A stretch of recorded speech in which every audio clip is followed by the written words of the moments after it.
Welcome to Mind Shift Power Podcast, a show for teenagers and the adults who work with them, where we have raw and honest conversations. I'm your host, Fatima Bey, the Mind Shifter. And welcome, everyone. Today we have with us Jennifer Ledwith. She is from Houston, Texas. She is the owner of Scholar Ready. She helps prepare students for college, and she is a financial advisor. And we've had her on here before, but today we're specifically talking about a very niched topic, which is we're specifically talking about HBCUs. And even if you're not interested in an HBCU, you're going to learn something from this conversation, I promise you. So stay tuned. How are you today, Jennifer? I am well, Fatima. How are you? I'm good. I can't wait to have this conversation because it's going to be chock full of information. So to explain to the audience, what is an HBCU?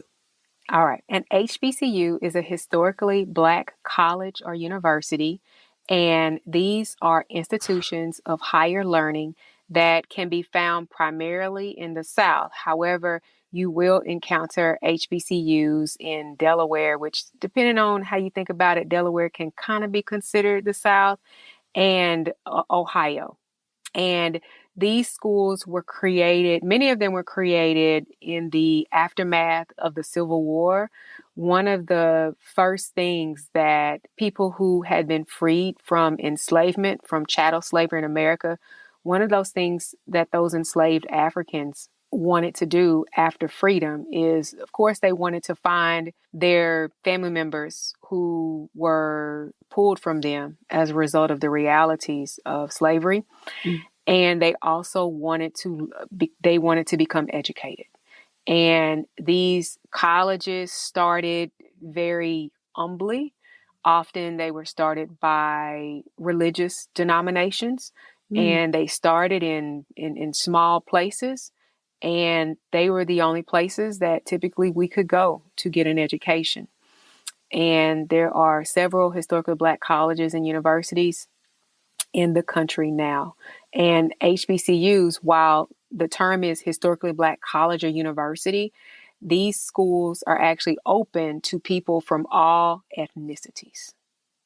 Okay, with a concentration. So for those with a concentration on people of color because of history. Mm-hmm. And for those of you listening, now you know what HBCU stands for, because that's an acronym we're going to continue to use throughout the episode, and you'll hear it in other areas and other places, and you'll know exactly what it means. So tell us, what are the advantages of going to an HBCU? All right, an advantage of going to an HBCU. So when we think about going to college, we want to think about why we're going to college.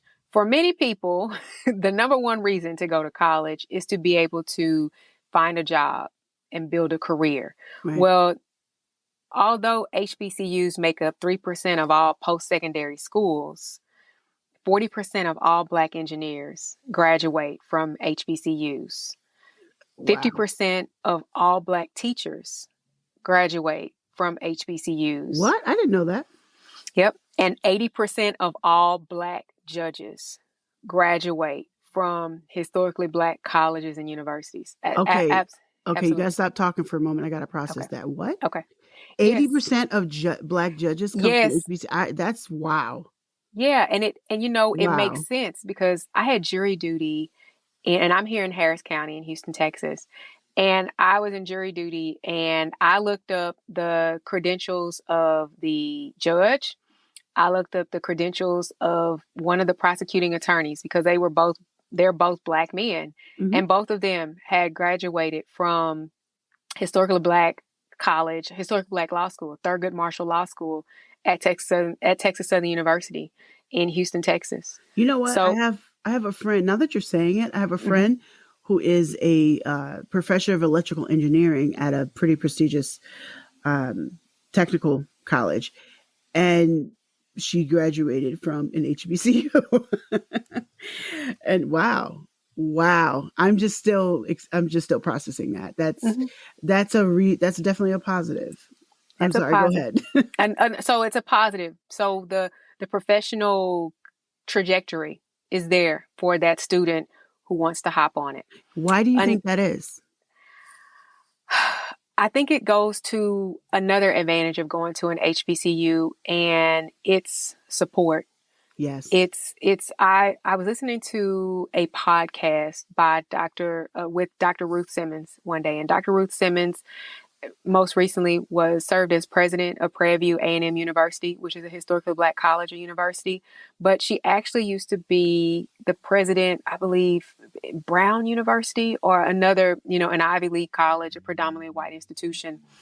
And she spoke about how historically Black colleges and universities are there to really nurture and support that student to help all the students to become successful.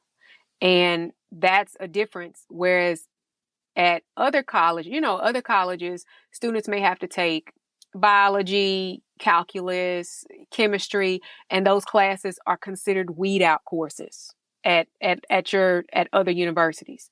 But at a historically Black college or university, those wouldn't be considered weed out courses because your Can we back professors up are for going. a second and explain what a weed out course is for those who don't know what that Okay. means? Okay. Thank you. Okay. Mm-hmm. Thank you. A weed out course is a class that a student might take as a freshman or a sophomore, and it is a class that leads to a particular path. For example, chemistry leads to pre-medical studies. Calculus leads to engineering. Calculus can lead to business. It leads to these paths. Those classes lead to certain paths. Okay. And when students start college, you have many students who begin college with the idea of pursuing medicine, engineering, or business, or even, computer science. With those introductory classes for computer science can be weed out courses as well. And what happens is the classes are so hard and the students are struggling to pass the exam or pass the classes. And when they fail the classes, then they are weeded out of that particular course of study or that particular career trajectory. So when you start talking about 40% of all Black engineers are coming from HBCUs, when they have to take a calculus 1 class or a calculus 2 class at an HBCU, that's probably not going to be a weed out course because those professors there are going to provide support systems for the students to do well. Or if you think about at Xavier University in New Orleans is renowned for the number of African American undergraduates it sends to medical school. And they have, so when you think about pre-med, what do people need in order to pursue that track, to do well on the MCAT, which is the entrance exam into medical school? They need organic chemistry, they need really good reading comprehension skills.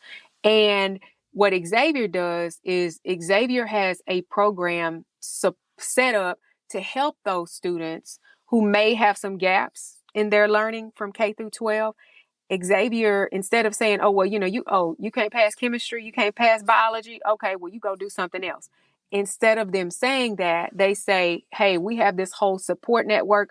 We have a program to see you be successful. And that's aside from that community, that nurturing, that care, that's another aspect that is a positive of an HBCU. And it's probably linked to the career success of these African American professionals. Absolutely. And I think that the sense of community in any topic, not just college, has a large part to do with the success of anything. When you go to Chinatown, any country, any city, because there's Chinatowns in a lot of places in the world.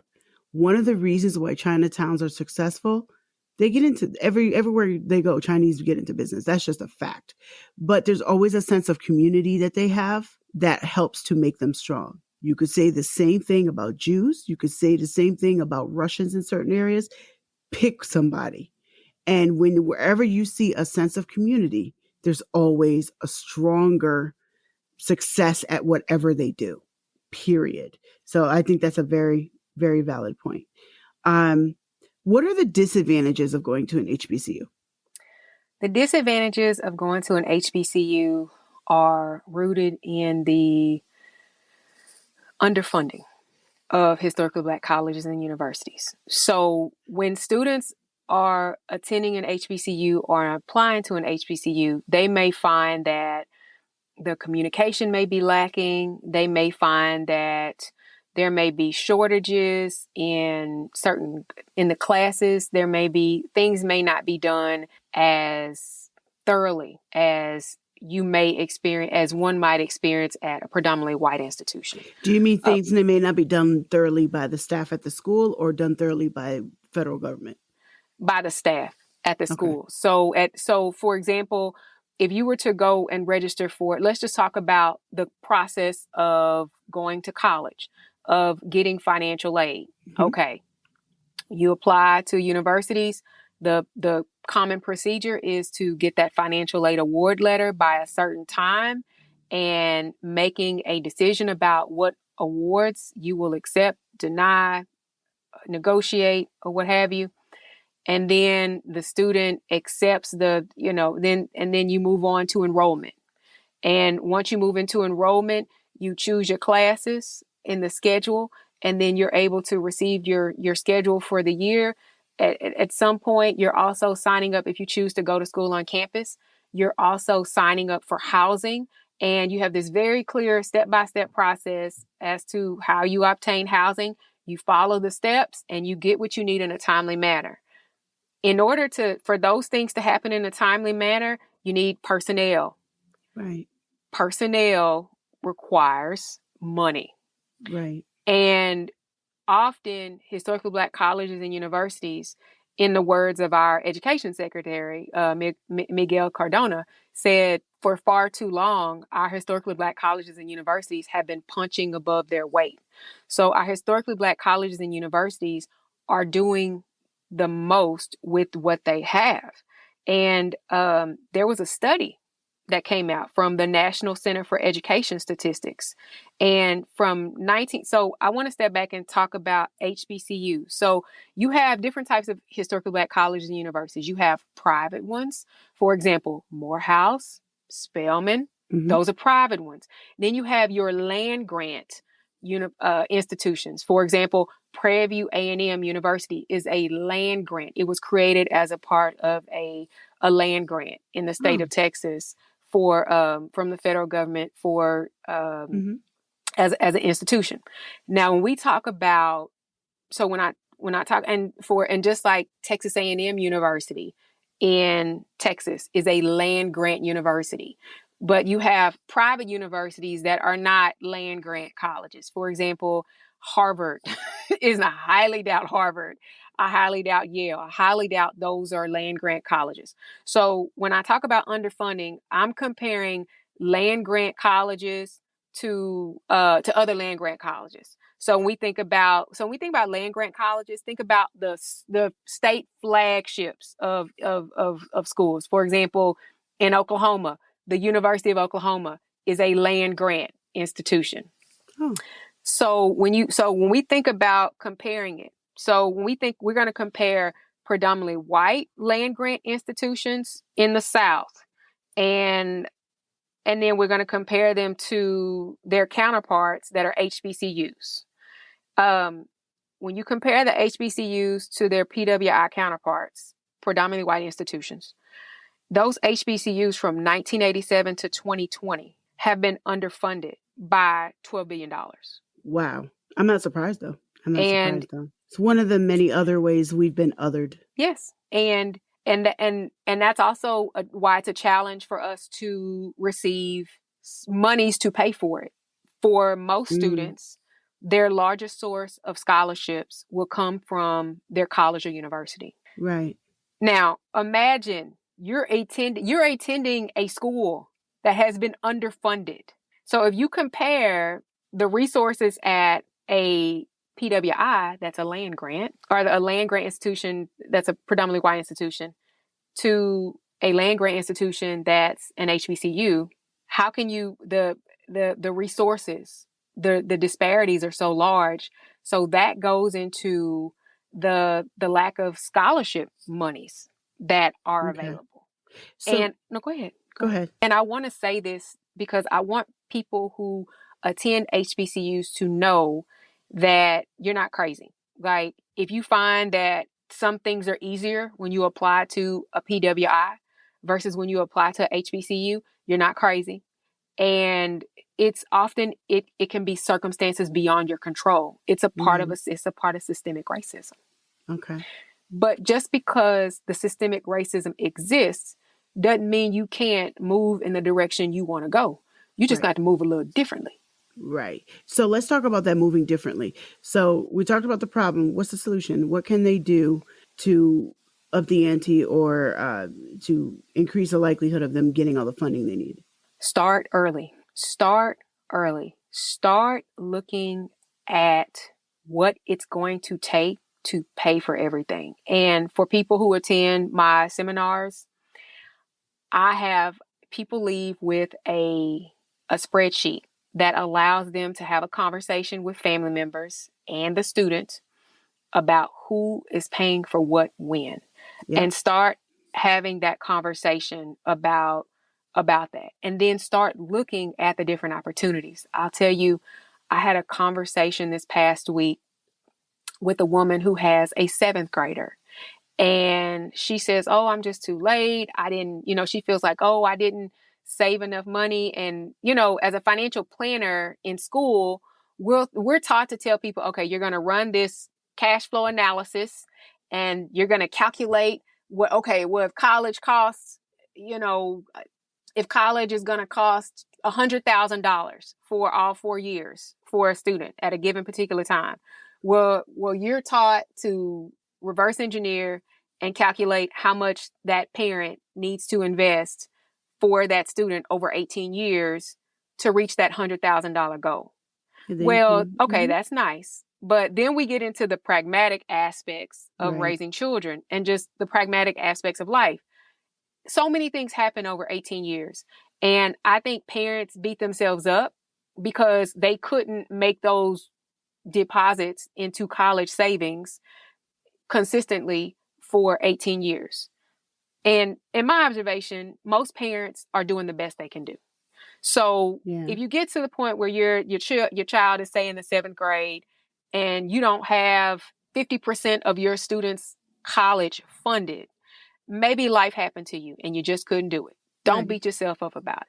Hmm. Start thinking about what you can do now. And I'm going to tell you about this young woman. Her son is very interested in animal science. He loves animals. And so she's asking me, well, what can we do for college? And I said, look, there is a program from the U.S. Department of Agriculture called the 1890 Scholars Program. Mm. And for students who pursue careers in agriculture, and animal science is included in that program supports students who are going to HBCUs, who are studying that particular in agriculture. And I said, what you do now is you start positioning your child to earn this scholarship. Because and who knows, your child may not even get this scholarship. Your child may turn around next week and say, I'm not into animals anymore. I want to go into psychology and I want to become a therapist. Well, I would tell you this. If you have your student shooting for a high goal, all that's going to do is give that student options. Exactly. Options. And that's the purpose of an education. And that's why we've always wanted to be educated. Black people, since the beginning of before our emancipation, before that, we wanted information. We wanted knowledge. Yep. Because knowledge gives you choices and knowledge makes you free. All the more reason why we sought it after emancipation, because it was literally beaten out of us. We were not allowed to be educated and literate. We would literally get killed for reading. And so it explains why education was so, to our older generation, why it was so extremely important to them and why all these HBCUs kept popping up, especially in the South, around the country. So what I'm hearing is that for those who are interested in attending an HBCU, it might be there's going to be some challenges, but that doesn't mean it's impossible or that they shouldn't try it. Because I will tell you, I'm a tell you all my age right now. There was a show, a TV show when I was in high school and actually in high school, I think, called A Different World. And we're going back to 19, and I won't tell y'all the real year. You can look it up, Mm. youngins. So, but there was a TV show back then called A Different World. And if you're a teenager right now, you probably maybe never heard of it. And maybe you did hear your parents talking about it. But that TV show was such a big freaking deal at the time because it was about college students, the college life at an HBCU, which most of us had never seen before, had only dreamed about. And I will tell you that show made me appreciate the existence of them. And I love the idea of a sense of community. And I mean outside of college and outside of blackness. So I love, like, there's in Albany there's a Chinese church. I love seeing that. There's a sense of community for them because now they have people that look like them. There are colleges that focus on arts only. There's a sense of community there because what they all have in common is art. In this case, what we all have in common is brown skin and history. But any sense of any sort of a bring together community is always going to make you stronger, whether that's a mosque, whether it's a church, whether it's a HBCU, whatever it is. I love, love, love when people come together as a community and they support each other. And that's the one thing I love about HBCUs. And I kind of wish I had gone to one, but I just love that sense of people around you who, no, everybody's not going to have the same experience, but we will have some experiences in common because we grew up in this country, and people who look like me, and that support. So when you tell me those numbers, even though I was like, oh my God, those numbers are huge.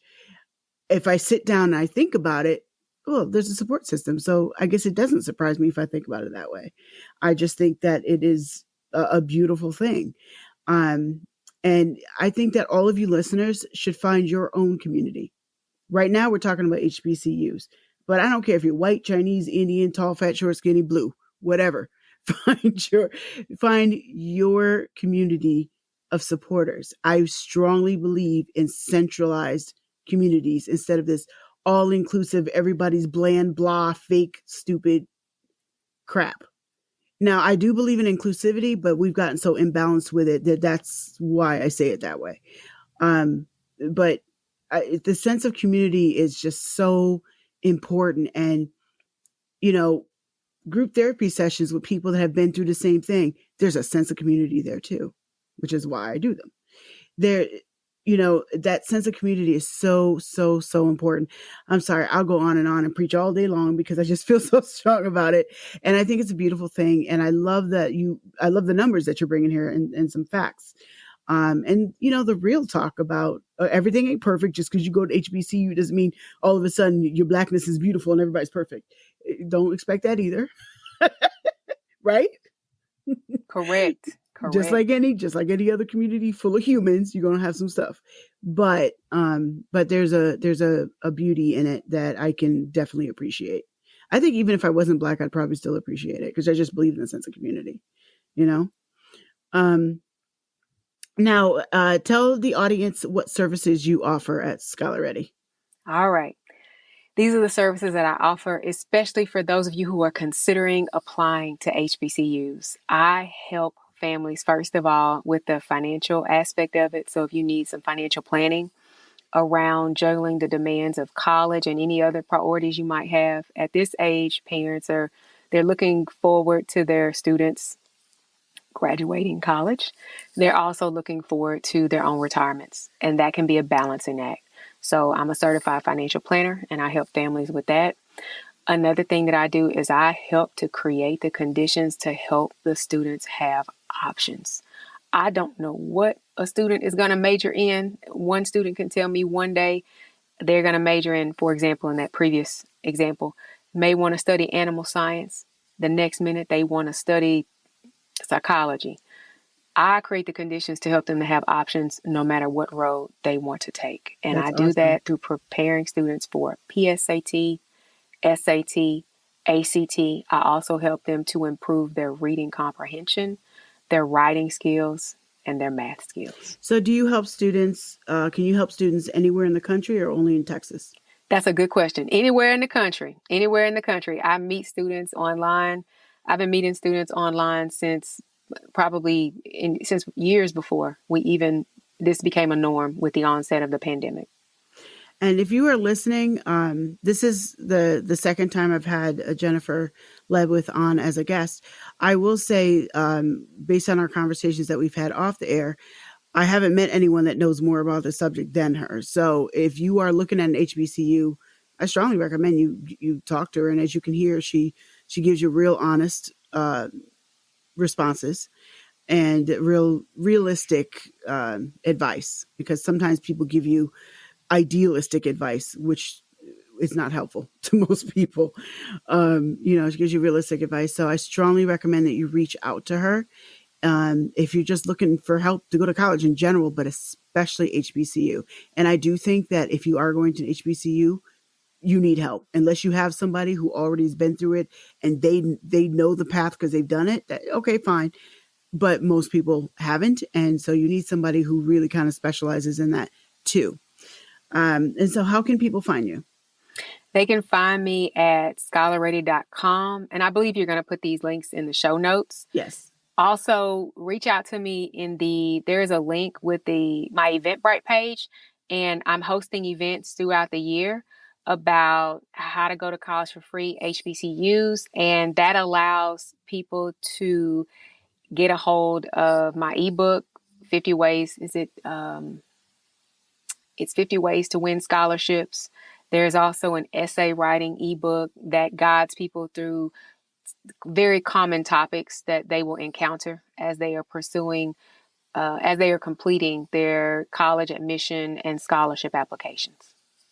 Well, thank you, Jennifer, for coming on again. I always enjoy talking to you. This has been a really awesome conversation. I definitely learned a lot just even before we talked. Some stuff you told me off air. I was like, wow. So and once again, thank you so much for coming on. Thank you, Fatima. Thank you for having me.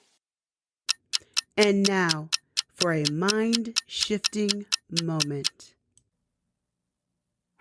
I want to plant a thought seed in your head today and give you a little bit of a challenge. Think about HBCUs and why they started. Why were they necessary in the first place? It was a different society back then, or so we're told. Are they still necessary today? Why do they still need to exist today? We talked about some of the benefits earlier in the episode. Why do they still need to exist today? And why are they underfunded? Why should they be underfunded? And then I want you to go to your next thought. Well, that's not fair. What can I do about it? I don't mean some big grand thing that you have millions of dollars to fund everything. I mean, what can I do, even as something small, to make a difference there? I don't care what color you are. You can too make a difference. Just something to think about. Thank you for listening to Mindshift Power Podcast.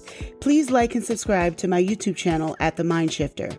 If you have any comments, topic suggestions, or would like to be a guest on the show, please visit fatimabay.com/podcast.